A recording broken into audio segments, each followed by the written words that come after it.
الحمد لله الذي بعث نبينا رحمة للعالمين وجعل سيرته قدوة للعارفين، والصلاة والسلام على إمام المبلغين والمجاهدين وعلى آله وصحبه الذين تمسكوا بسنته وسنة الخلفاء الراشدين، خصوصا على سيدنا الإمام المهدي وأنصاره والمهاجرين.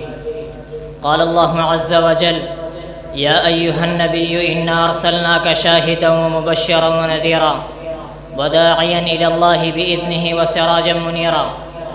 وقال في مقام آخر: يا أيها النبي جاهد الكفار والمنافقين واغلظ عليهم.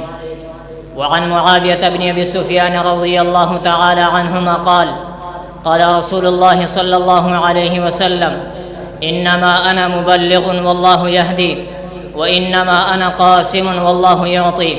وعن أبي هريرة رضي الله تعالى عنه قال: قال رسول الله صلى الله عليه وسلم: إنما بعثت مرحمة وملحمة.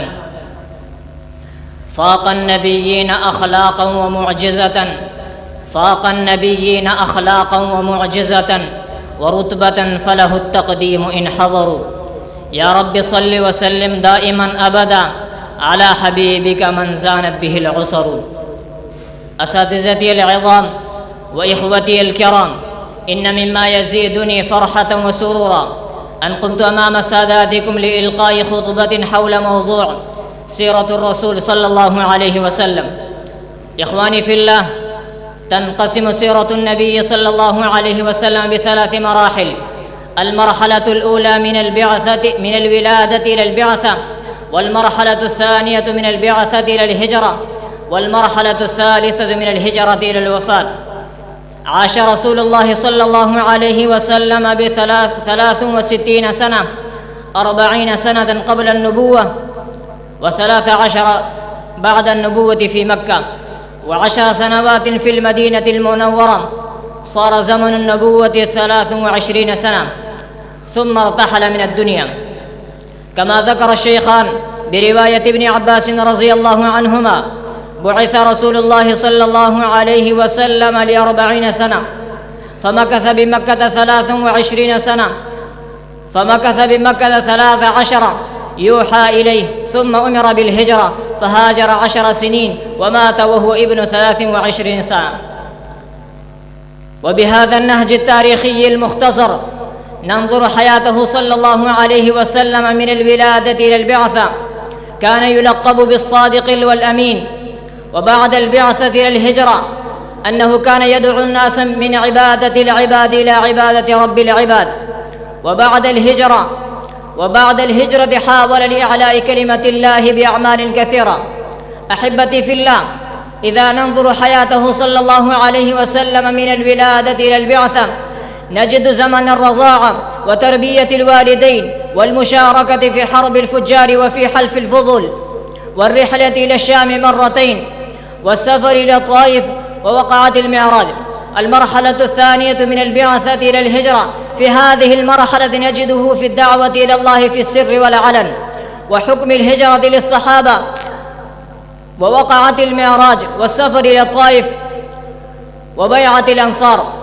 والمرحلة الثالثة من الهجرة إلى الوفاة مشتملة بمشاركة النبي صلى الله عليه وسلم ب27 غزوات و40 سرايا، وإرسال الرسائل إلى ملوك الدنيا للدعوة إلى الله، وإتيان الوفود من أنحاء العالم.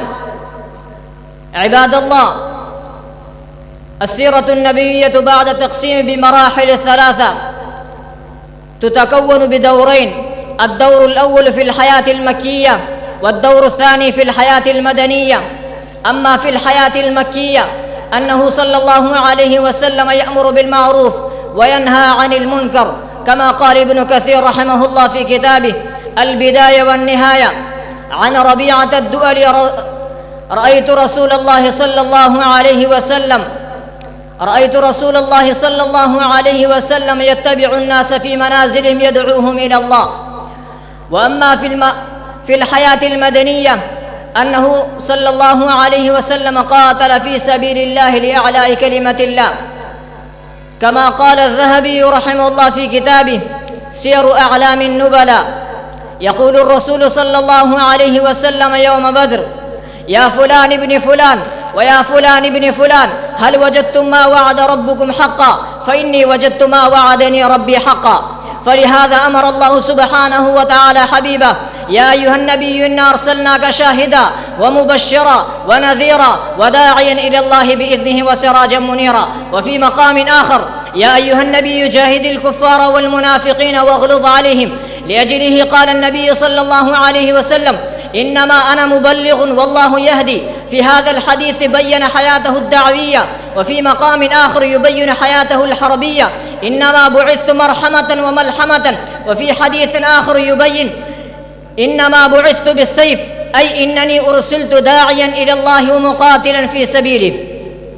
أيها الأعزة، بعد فهم سيرة النبي صلى الله عليه وسلم يلزم علينا بعض الحقوق لنبينا صلى الله عليه وسلم، كما قال عياض رحمه الله بكتابه الشفاء بتعريف حقوق المصطفى: وجوب الإيمان على النبي صلى الله عليه وسلم وطاعته واتباع سنته وتعظيم أمره. نسأل الله سبحانه وتعالى أن يجعل حياتنا على نهج السيرة النبوية، وأن يوفقنا لاتباع سنته، وما علينا إلا البلاغ.